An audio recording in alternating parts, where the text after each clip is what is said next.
32살 때 기쁨의 교회를 개척했습니다. 참 용기가 대단했습니다. 안방에서 예배드리지만 언제나 하나님께 나를 통해서 큰 교회를 이루실 줄 믿고 정말 열정적으로 덤벼들었습니다. 35년이라는 세월이 흘러서 이제는 많은 것을 경험하고 체험함으로 알 만큼 안다고 생각했는데 돌아보니 아는 게 별로 없는 것 같습니다. 박경리라는 사람이 이런 글을 씁니다. 소멸되어가는 시간은 다가오는데 길이 보이지 않는다. 참 멋지게 말을 썼어요. 그런데 잘 이해가 안 돼서 한 번에 해결돼 드리겠습니다. 살면 살수록 인생은 모르겠다, 이런 뜻이 되겠죠. 우리가 살아가면서 하나님에 대해서 깊이 아는 것 같고 예수님에 대해서 깊이 아는 것 같은데 이제 와 보니 그렇게 많이 아는 것 같지도 않고 깊이 아는 것 같지도 않은 자신을 볼 때 너무나 안타깝더라고요.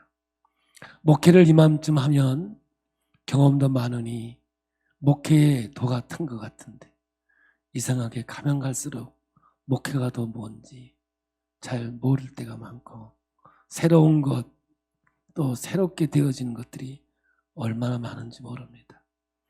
저는 이 주일날 강해를 하면서 제일 먼저 요한복음을 강해했고요.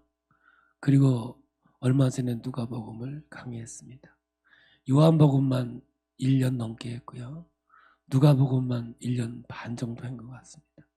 이제 세 번째로 마가복음을 터치하면서 이제 약 30번 정도 말씀을 나눠서 전할 텐데 정말 깊고 높은 하나님의 말씀을 또 경험하면서 체험하면서 전하기를 원합니다. 설레임을 갖고 말씀을 전하지만 오늘 여러분들도 주일마다 설레임과 기대를 가지고 말씀을 들으면 은혜가 될 줄 믿습니다. 사실 말씀은 원래 기록된 말씀이 아니라 구전으로 되어지는 말씀이었기 때문에 이것이 점차 기록으로 남겨지게 된 거거든요. 그러므로 이 설교, 복음은 거의 설교 형식으로 되어 있는 거거든요.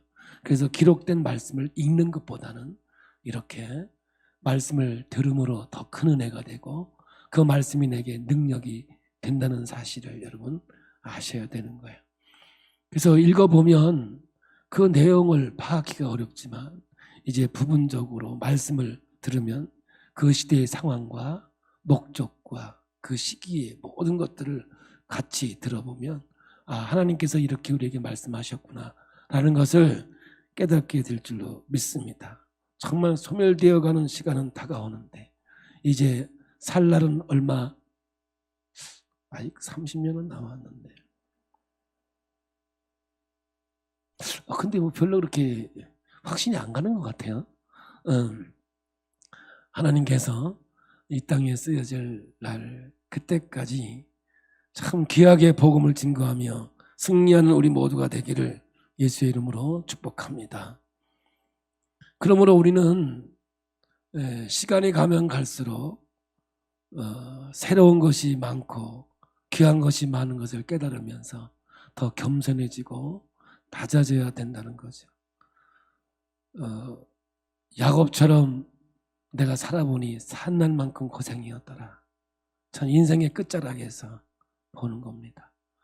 목회를 이쯤 해보니 저는 교회를 부흥하고 성전을 건축하고 이 시대의 국내에서나 북외에서나 하나님께 쓰임 받으니 사람들은 저를 보고 성공한 목사라고 이야기하기도 하는데 제 자신을 돌아서 가만히 하나님 앞에 살펴보니 진짜 성공이 뭘까?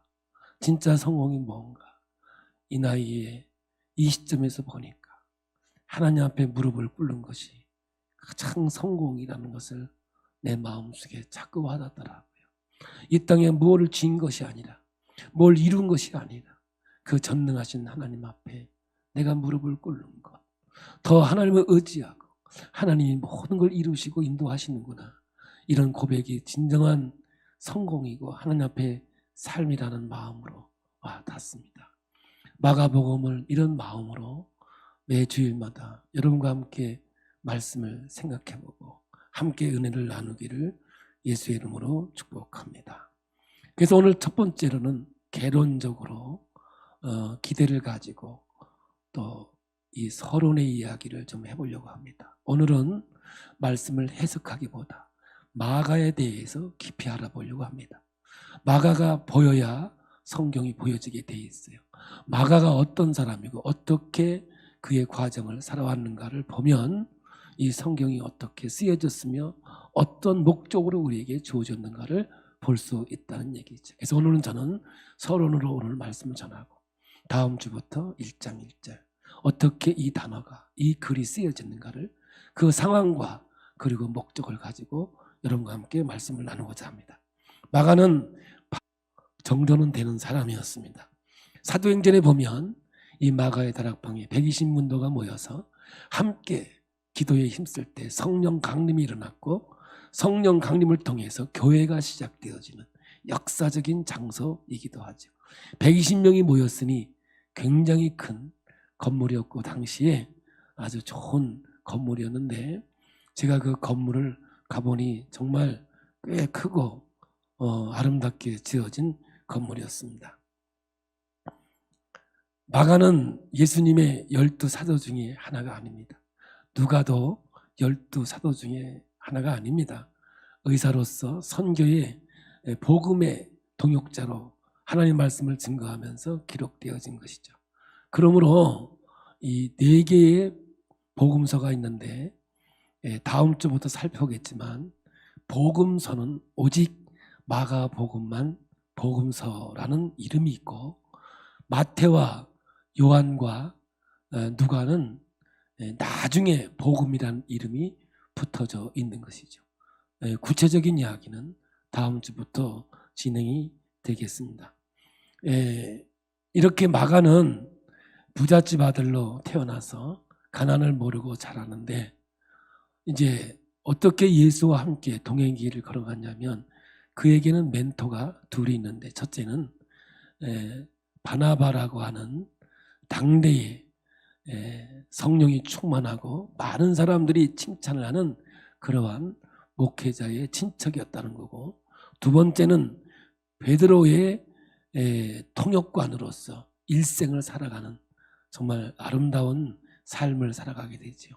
그래서 베드로가 설교할 때 그를 통역을 했던 통역관으로서 예수님의 제자는 아니었지만 살아있는 복음을 증거하면서 하나님의 놀라운 역사를 체험하는 그러한 과정 속에 있었던 것이죠. 이 만남이라고 하는 것이 얼마나 중요한 것인가를 이 마가를 통해서도 우리가 알 수 있는 겁니다. 여러분 신앙은 철저하게 만남을 통해서 성숙합니다. 오늘 이렇게 말씀을 들어서 할렐루야 하고 깨닫는 것으로 신앙이 성숙되지 않습니다. 참 놀랍죠? 말씀은 여러분 양식과 같아서 오늘 말씀을 들으면 내일 사라지고 없습니다. 또 말씀을 내가 그 양식을 접해야 되는 거죠. 매일매일 만나를 준 거와 똑같습니다. 그래서 믿음은 결코 소유되지 않는다고 하는 그 말은 진리이고 우리가 정말 유념해서 들어야 할 생명의 말씀이 되는 거죠. 그 말씀이 선포되어질 때마다 그 말씀이 능력이 돼서 나를 죽기로 인도하지만 정말 신앙의 성숙은 만남을 통해서 이루어진다는 거죠. 기독교는 독불장군이 없어요. 홀로 믿음이 자라질 않아요. 홀로 하나님의 역사를 나눌 수가 없어요. 그러므로 오늘 우리가 소그룹이 있고 이런 대그룹이 있는데 이 대그룹을 통해서는 말씀의 은혜는 되나 성숙의 과정은 쉽지 않습니다. 그러므로 오늘 여러분 함께 더불어 공동체를 이루어갈 때 신앙은 성장되어지고 성숙화되죠. 왜 그러냐? 그 만남 속에 하나님이 개입하시고 성령의 본질이 함께하는 거예요. 성령의 능력이 뭐냐면 함께 할 때 역사하시는 하나님의 능력이기 때문에 그렇습니다. 그러므로 여러분, 연합할 때 하나님의 나타나는 능력이 있게 되는 것이죠. 이 바나바는 당대에 어떤 사람이었는가? 사도행전 11장 24절에 소개합니다.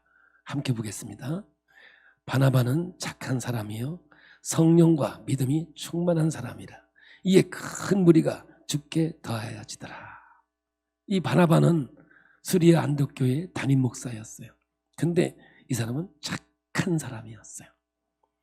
성령과 믿음이 충만한 사람이었고요. 그래서 큰 무리가 죽게 더하여지더라.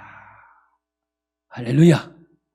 교회는 어느 곳에 사람이 모이냐면 성령이 충만한 데 모입니다. 착한 사람들이 있을 때 모여듭니다. 할렐루야. 예를 들어 우리 김직원 장로님이 앞에 계시는데 김직원 장로님 너무너무 좋아. 난 장로님만 보면 그냥 막 난 보기만 해도 은혜가 돼. 할렐루야. 그래야 되는데 걸리면 죽어. 이러면 이거 교회는 사단 나는 거예요. 그래서 어떤 사람은 교회 열심히 전도하는데 어떤 사람은 열심히 쫓아. 전도. 그래서 누구를 통해서 전도 받느냐? 이거 너무너무 중요해. 봐. 주일, 새벽, 수요일, 금요일 나오는 사람한테 전도 받으면 이건 보통 기적이 아니야. 왜냐? 그 사람은 그 사람과 똑같이 예배에 참여해. 그런데 기분 나쁘게 주일만 나오는 사람에게 전도 받으면 주일밖에 안 나와. 그냥 넘기셔요. 네? 네. 그래서 누구한테 전도 받았느냐. 오늘 우리 장모님이 와 계시는데 우리 장모님은 한 번씩 이런 얘기를 해요. 나는 전도는 몇 명 안 했대. 못했대. 그런데 내가 전도한 사람은 다 나보다 믿음이 좋대. 아멘 좀 해요. 예배에 다 열심히 다닌다는 거예요. 전도는 몇 명 안 했는데. 그런데 그게 자랑이에요. 그냥 얘기하는 것 같지만 아주 엄청난 자랑이에요. 그래서 오늘 여러분 전도 기회예요. 그래서 내가 먼저 전도하기 위해서 이 바나바와 같은 사람이 정말 중요해요. 그래서 교회는 뭐냐면 오늘날 우리는 MD라고 그러는데 정착하게 하고 교제하게 하고 성숙하게 하는 것이 MD 사역인데 원래 우리는 바나바 사역이라고 그랬어요. 이 바나바는 바울을 공동체로 인도해요. 당대 바울은 사울 이름을 가지고 있을 때는 예수 믿는 사람을 잡아서 감옥에 가두는, 예수를 믿는 사람을 죽이는 그런 역할을 했던 사람이에요. 그가 다메섹에서 예수를 만나요. 변화되었어요. 근데 아무도 인정을 안 해줘요. 그런데 이 바나바가 그 사울을 캐스팅해요. 그를 픽업해요. 그리고 안디옥교에 데리고 가서 함께 목회를 해요. 그리고 선교 여행을 함께 떠나요. 아무도 인정해주지 않았던 이 사도 바울을 이 바나바가 이끌어 왔다는 것이죠. 여러분, 이렇게 하나님께서는 이 마가가 정말 성령이 충만하고 착하고 하나님의 길을 갔던 이 바나바를 만남으로 아름다운 신앙의 역사가 시작이 되어졌던 사람이에요. 이제 바울과 바나바가 수리아 안디옥 교회에서 목회를 하다가 이제 선교 여행을 떠나야 되겠다. 교회에서 작정하고 하나님의 사람을 뽑습니다. 그런데 그 뽑힌 자가 누구냐면 이 바나바와 사울이 뽑히게 돼요. 근데 여러분, 이 바나바는 수리아 안디옥 교회의 담임 목사 아니겠습니까? 그런데 이 담임 목사를 선교사로 파송할 때 여러분 이건 쉬운 게 아니지요. 여기서 우리가 깨달아야 될 것은 뭐냐 하면 교회는 하나님이 다스리는구나. 이걸 깨달아야 될 줄로 믿습니다. 사람이 하는 게 아니에요. 담임 목사가 떠났다고 해서 교회가 안 되는 게 아니라고요. 교회는 사람이 하는 것 같지만 결국 그 사람을 다루시고 인도하시는 것은 하나님이라는 사실을 이 안디옥 교회를 통해서 우리에게 보여주고 있거든요. 그 성경은 이렇게 기록하고 있어요. 사도행전 12장 25절입니다. 바나바와 사울이 부조하는 일을 마치고 마가라 하는 요한을 데리고 예루살렘에서 돌아오니라. 이 바나바가 마가를 데리고 예루살렘에서 이제 안디옥 교회로 돌아옵니다. 그리고 이제 선교 여행 때도 이제 마가를 데리고 함께 가죠. 이때 안디옥 교회에서 사도행전 13장 1절에서 5절까지 보면 이렇게 소개합니다. 함께 봅니다. 바나바와 사울이 부조하는 일을 죄송합니다. 안디옥 교회에 선지자들과 교사들이 있으니 곧 바나바와 니게르라 하는 시므온과 구레네 사람 루기오와 분봉왕 헤롯의 젖동생 마나엔과 및 사울이라. 이렇게 1절에 기록하고 있거든요. 근데 여러분, 이름의 이 순서가 참 중요해요. 우리나라 사람들은 이름이 앞에 나오는 걸 좋아해요. 제가 처음에 개척했을 때 처음 부딪힌 게 이름 어떻게 순서대로 기록하는가였어요. 한번 주보에다 이름을 기록했는데 저한테 전화가 왔어요. 전사님, 기분 나쁘대요. 왜 내 이름이 뒤에 가 있느냐는 거예요. 나 깜짝 놀랐어요. 그냥 있는 대로 기록한 거예요. 그때 이름이 뒤에 있으면 기분 나쁘구나. 그래서 이제 어떻게 하면 좋을까? 그래서 그때부터 하는 게 기역, 니은, 디귿, 니글로 하자. 그냥 그런 게 어차피 순서가 좋지 않겠는가, 이런 거죠. 근데 어떤 분들은 나중에 이름이 뒤에 있으면 기분 나빠해요. 앞에 있는 걸 좋아하더라고요. 근데 오늘 여러분, 이 헬라식은 뭐냐면, 앞에 있는 사람은 왜 앞에 있느냐 하면 중요한 역할을 맡은 사람은 항상 앞에 기록하고요. 중요한 일이 아니고 그냥 있는 사람은 뒤에 기록해요. 근데 오늘 보니까 1절에 이 바나바가 제일 앞에 있고 사울, 나중에 바울이 되죠. 바울은 맨 뒤에 있으나 마나한 존재로 이름이 기록되어 있더라고요. 근데 14장에 가면 이제 이름이 바뀌어져요. 바울이 앞에 오고 바나바가 바울 뒤로 오는 선교 역할에 이제 바나바보다도 바울이 선두주자로 하나님의 일을 하는 것을 성경은 기록하고 있거든요. 2절을 함께 봅니다. 주를 섬겨 금식할 때에 성령이 이르시되 내가 불러시키는 일을 위하여 바나바와 사울을 따로 세우라 하시니 이에 금식하며 기도하고 두 사람에게 안수하여 보내니라. 두 사람이 성령의 보내심을 받아 실루기아에 내려가 거기서 배 타고 구브로에 가서 살라미에 이르러 하나님의 말씀을 유대인의 여러 회당에서 전할세 요한을 수행원으로 두었더라. 이 요한은 뭐냐? 마가라 하는 요한입니다. 이렇게 바울과 바나바는 마가라 하는 요한을 데리고 제1차 선교여행을 떠나요. 근데 여러분, 문제가 생겨요. 마가가 부잣집 아들이었잖아. 그러니까 힘들고 어려우니까 도중 하차를 해요. 사도행전 14장 20절입니다. 제자들이 둘러섰을 때에 바울이 일어나 그 성에 들어갔다가 이튿날 바나바와 함께 더베로 갑니다. 근데 1차 전도 여행 때 문제가 생기는 게 뭐냐면 사도행전 13장 13절을 앞으로 가서 읽어보겠습니다. 바울과 및 동행하는 사람들이 바보에서 배 타고, 바보가 그냥 바보 아니에요. 지명입니다. 밤빌리아에 있는 버가에 이르니 요한은 그들에게서 떠나 예루살렘으로 돌아가고, 여기 버가에서 이제 전도를 더하기 위해서는 토스트 산맥이라는 엄청난 산맥을 넘어가야 돼요. 근데 지금은 굴이 뚫려서 지나갈 수 있지만 그 당시는 걸어서 가야 돼. 그때는 강도의 위협이 있어요.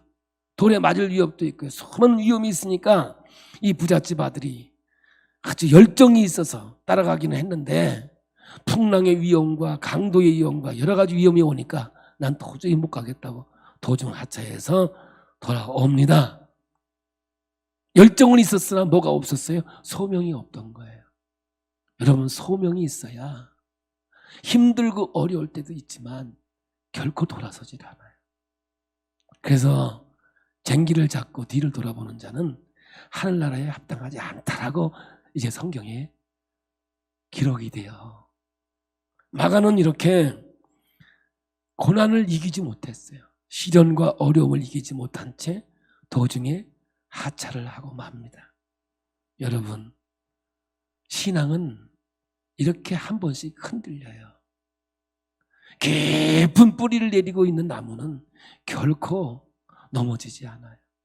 광야에서 유일하게 살아남아 있는 씨띠 나무라고 가시나무가 있는데 거기는 얼마나 뿌리가 깊은지 그 광야에서도 살아남아요. 이 나무를 조각조각 만들어서 만든 게 성막이기도 한 거죠. 하나님에게 별로 쓸모없는 나무 같지만 깊은 뿌리를 내렸기에 그는 하나님에게 쓰임받는 나무가 되듯이 오늘 우리의 신앙의 길을 걸어갈 때 신앙은 이렇게 한 번씩 흔들어요. 기질을 해요. 그래서 알곡은 안으로 들어가고 껍데기는 날아가 버리고 만다고요. 이 땅 위에 예수를 믿는 사람들이 얼마나 많았겠어요. 그러나 시련과 어려움 속에서 수많은 사람들이 제 갈 길을 가버렸고 끝까지 남는 자, 그들이 하나님의 나라에 유업으로 영원한 천국을 누리는 하나님의 자녀가 되는 줄로 믿습니다. 그래서 고난을 통과해봐야 진짜 믿음으로 거듭나게 되는 거예요. 처녀는 시집 가봐야 하는 거고 남자는 군대 가봐야 갔다 와봐야 안다는 말도 있지 않습니까? 이렇게 하나님은 고난이라는 것을 통해서 인간의 삶 속에 개입하여 그를 다시금 만드는 하나님의 손길을 통하여 하나님의 자녀로 만들어져 가고 있는 것이죠. 그러므로 여러분 진짜 마지막까지 남는 그리스도인은 모든 것에서 자유해야 돼요. 소유에 자유해야 돼요. 있고 없고에서 자유해야 돼요. 힘들고 어려움에서도 자유해야 돼요.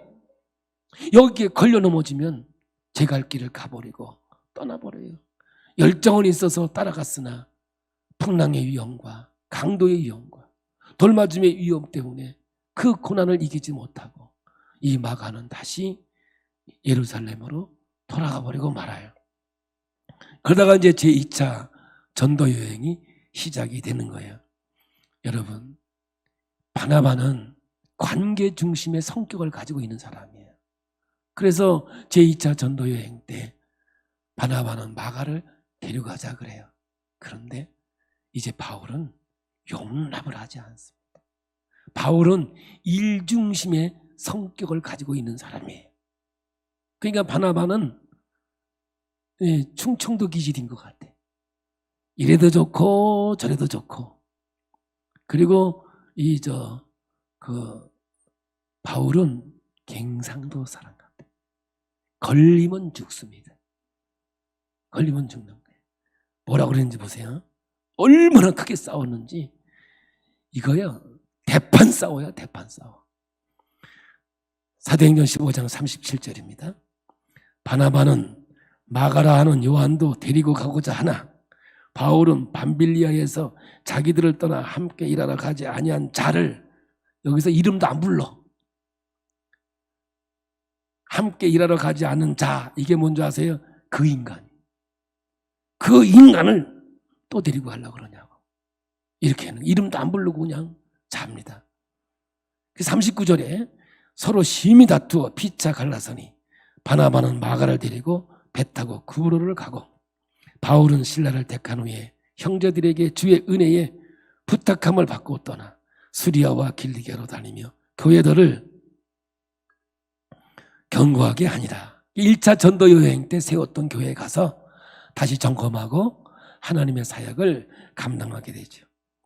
앞에서 보면 바나바는 굉장히 유하고 포용력 있는 사람인데 이때는 절대 양보하지 않습니다. 아마 친척이기도 했지만 그의 기절은 사람을 내치는 일은 잘 못했던 것 같아요. 기질적으로 사람은 살아가기 때문에 그런 거죠.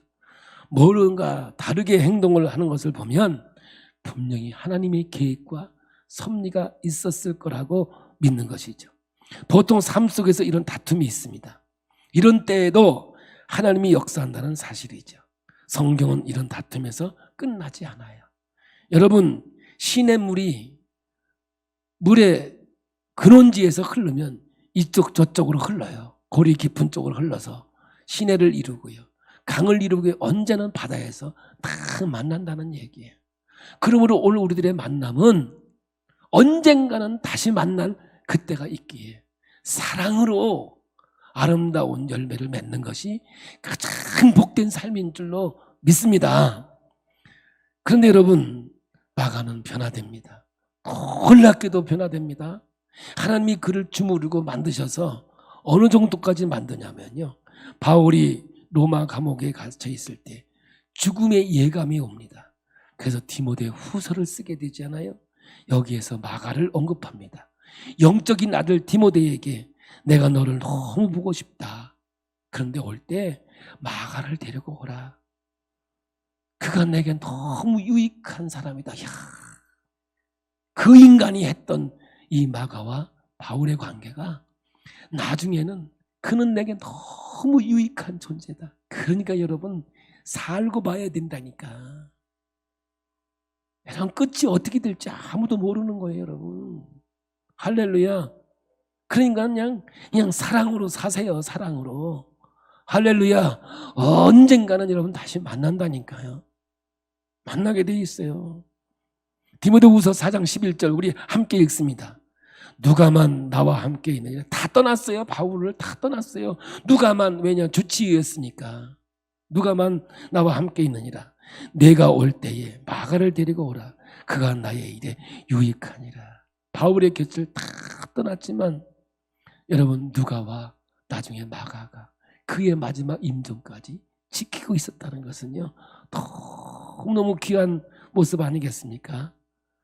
이렇게 되기까지 마가가 부잣집 아들로 부자로서 고생도 모르고 살았던 이가 하나님을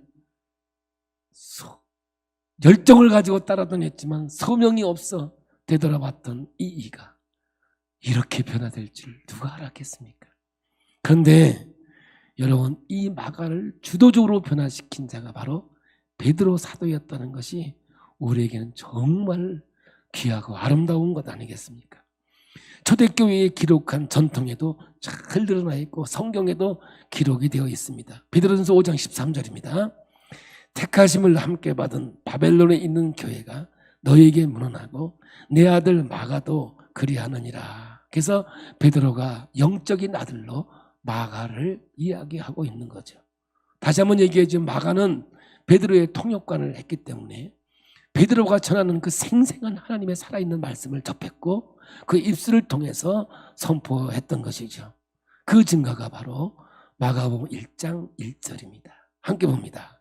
하나님의 아들 예수 그리스도의 복음의 시작이라. 이 언어와 마태복음 16장 16절이 똑같은 언어로 세웁니다. 시몬 베드로가 대답하여 이르되 주는 그리스도시요 살아계신 하나님의 아들이시니이다. 똑같은 언어로 사용되었다는 겁니다. 완전 베드로의 어투와 동일해. 왜? 통역관이었으니까. 또 같은 것은 예수님의 공생애는 베드로로부터 시작이 되죠. 이 정도 마가는 백그라운드를 가지고 12사도가 아니었지만 마가가 예수의 행적을 기록할 수 있었던 분명한 실마리가 풀려지게 되어 있는 거죠. 이렇게 하나님은 마가를 만드셔서 하나님의 귀한 일꾼으로 세운 줄 믿습니다. 성경에 기록된 아브라함도 아브라함 시대에는 우상장사의 아들이었지만 하나님이 그 인생 속에 개입하셔서 아브라함을 만드셨고, 야곱의 사기꾼 그 가운데 하나님이 임재하셔서 그를 이스라엘로 만들었고, 그냥 고잘질쟁이 그냥 형제들한테 밑보였던 요셉이 하나님의 개입 속에 총리 대신도 민족을 이루는 하나님의 통로가 되었듯이 오늘 저와 여러분을 부르셔서 내 인생 속에 개입하신 하나님께서 언젠가 만드셔서 하나님의 귀한 일꾼으로 쓰임받는 놀라운 역사가 있게 될 줄로 믿습니다. 소망의 하나님, 그 하나님이 이 마가를 통해서 우리에게 보여지고 있는 겁니다.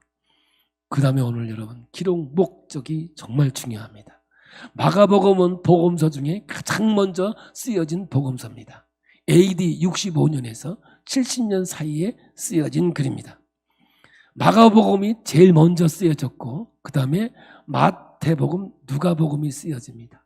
여러분, 이렇게 보면 요한복음은 7가지의 기적을 통해서 요한복음이 기록이 됩니다. 그러니까 요한복음 7가지의 기적을 가지고 하나님이 어떻게 역사했는가의 영적인 복음이라고 한다면, 따로 띄워놓고 마태와 누가복음은 마가복음을 우선으로 해서, 기본으로 해서 마태는 유대인들을 향해서 쓰여진 글이었고, 누가복음은 헬라 문화 속에 있는 기독교인들을 향해서 쓰여진 글이라고 한다면, 오늘 우리가 보는 이 마가복음은 로마에 있는 기독교인들을 향해서 쓰여진 글이라고 볼 수가 있습니다. 왜 그러냐? 이 마가복음은 AD 65년에 쓰여지기 시작했는데 1년 전 64년에 어떤 일이 벌어지느냐 하면, 이 당시에 로마의 황제가 네로였는데, 네로 황제 때 이 로마가 큰 불이 납니다. 엄청난 불이 나요. 이 로마는 19역으로 나눠져 있습니다. 우리가 창원에 보면 의창구, 성상구, 하포구 이렇게 구로 나눠졌듯이 이 로마도 10개의 구역으로 나눠져 있는데 3개의 구역이 완전 불에 타는데, 제일 요지의 땅들이 불이 타니 전체를 놓고 볼 때는 약 반 정도에 속한 것이에요. 그래서 많은 사람들이 왜 이 불이 났느냐 이랬는데, 어떤 소문이 났느냐 하면 네로 왕이 폭군이었지만 아티스트였어요. 예수를 사랑하는 사람이었어. 난 예수를 사랑하는 사람들의 생각을 이해를 난 잘 못해. 천재인 것 같아. 아침, 점심, 저녁이 달라. 그래서 시가 나오고 예술이 나오는 것 같아. 그런데 이 네로 황제는 아주 아티스트예요. 그래서 시를 짓기 위해서 불을 질렀다, 이런 소문이 들기 시작한 거예요. 그러니까 군중들이 큰 밀란이 나는 이런 상황이 전개되기 시작을 했어요. 그러자 정말 기독교인들이 어려운 상황이 있는데 상황적으로 어떻게 맞아떨어졌는지 보세요. 그 엄청난 불이 나는 가운데 유대인들이 사는 구역이 있었는데, 2구역이 있었는데 이 2구역만 불이 나지 않습니다. 참 이게요, 하여간 모든 일이 벌어지려면 이상한 일이 벌어져. 좌우지간 어떻게 그 불이 이렇게 났는데 유대인들만 사는 동네만 불이 안 나냐 이 말이에요. 그러니까 자연스럽게 정치적이 개입이 되기 시작합니다. 기독교인들이 불을 질렀다, 이렇게 되니까 모든 환경과 상황이 맞아떨어지는 거예요. 그래서 드디어 기독교 1차 박해, 나중에 공인될 때까지 10번의 박해가 있는데 네로 황제 때 어마어마한 기독교 박해가 일어나게 되는 거예요. 여러분, 이 엄청난 박해 속에서 이 기독교인들이 이런 딜레마에 빠지게 돼요. 나는 누구인가? Who am I? 나는 누구인가? 어디로 와서 어디로 가는가? 그렇다면 진짜 예수는 누구인가? 하나님이 살아있기는 살아있는 건가? 너무나 많은 사람들이 죽어가니까 이들에게는 이러한 의심과 이러한 상황이 전개될 수밖에 없었던 거죠. 이 핍박과 이 고난을 이길 수가 없었어요. 여러분, 히브리서 강해를 할 때 제가 여러분에게 했죠. 히브리서는 철저하게 너무나 오랜 세월 동안 기독교 박해가 있고 어려움이 있어 배교를 하고 하나님을 떠난 사람들이 많아짐으로 인해서 이 예수에 대해서 다시금 재조명하는 것이 히브리서였다면, 이 누가복음은 이 로마에 있는 핍박당하는 기독교인들을 향해서 쓴 글이기 때문에 여러분, 승리의 노래예요. 승리의 노래가 1장 1절부터 펼쳐지기 시작을 해요. 예수는 누구인가? 하나님은 어떤 하나님인가? 그래서 1장 1절에 이렇게 성경은 우리에게 나오는 거예요. 하나님의 아들 예수 그리스도의 복음의 시작이라. 근데 이 1절에 어마어마한 하나님의 이야기, 그러니까 이 1장 1절이 성경 전체 모든 것을 커버하고 있다는 거예요. 다음 주에 여러분의 배경과 이 단어에서 주는 하나님의 말씀을 생각해 보려고 해요. 늘 기대하시면서 하나님의 말씀을 접하는 우리 모두가 되기를 축복합니다.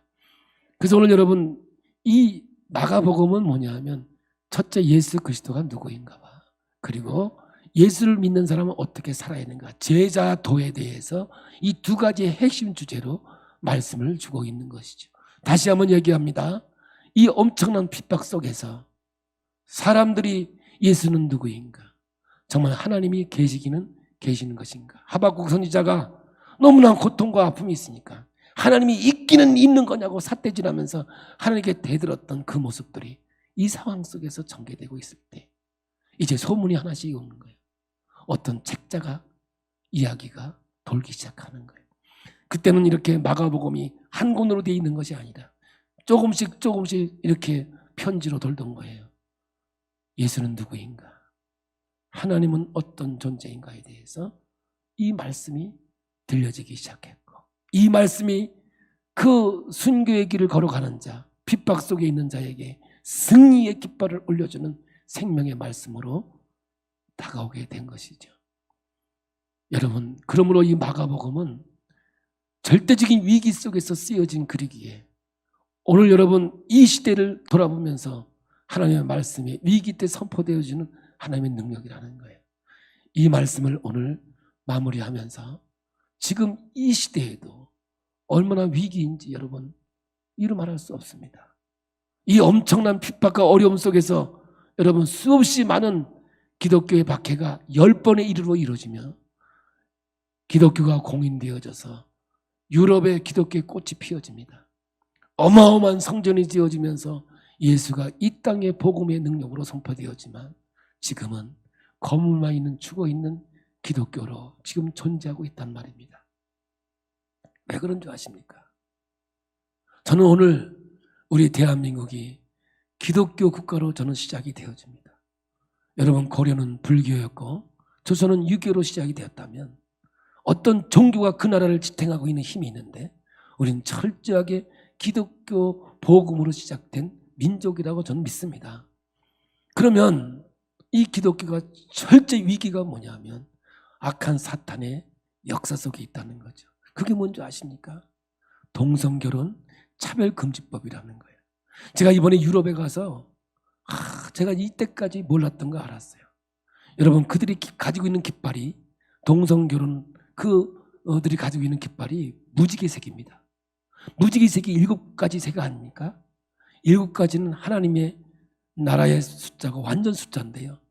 이번에 제가 한 거는 그 무지개 색깔이 6가지라는 거를 제가 이번에 보고 놀랐어요. 야, 이건 진짜 사탄의 역사였구나. 마귀의 계기였구나. 교회를 무너뜨리고 하나님 나라를 무너뜨리려고 하는 악한 영의 괴계요 술책이었구나. 여러분, 동성결혼을 받아들인 나라는 기독교가 다 무너져 버렸습니다. 차별금지법, 여러분 다 무너져 버리고 말았습니다.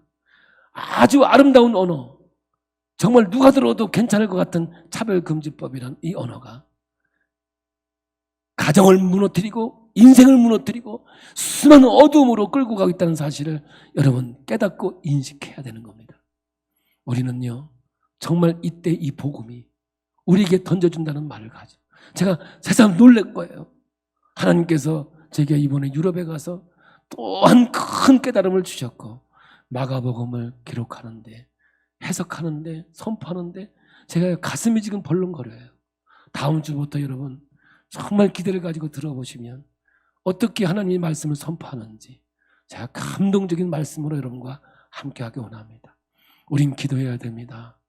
이 나라와 민족, 기독교, 하나님 자유와 하나님의 평화가 늘 함께해야 될 줄로 믿습니다.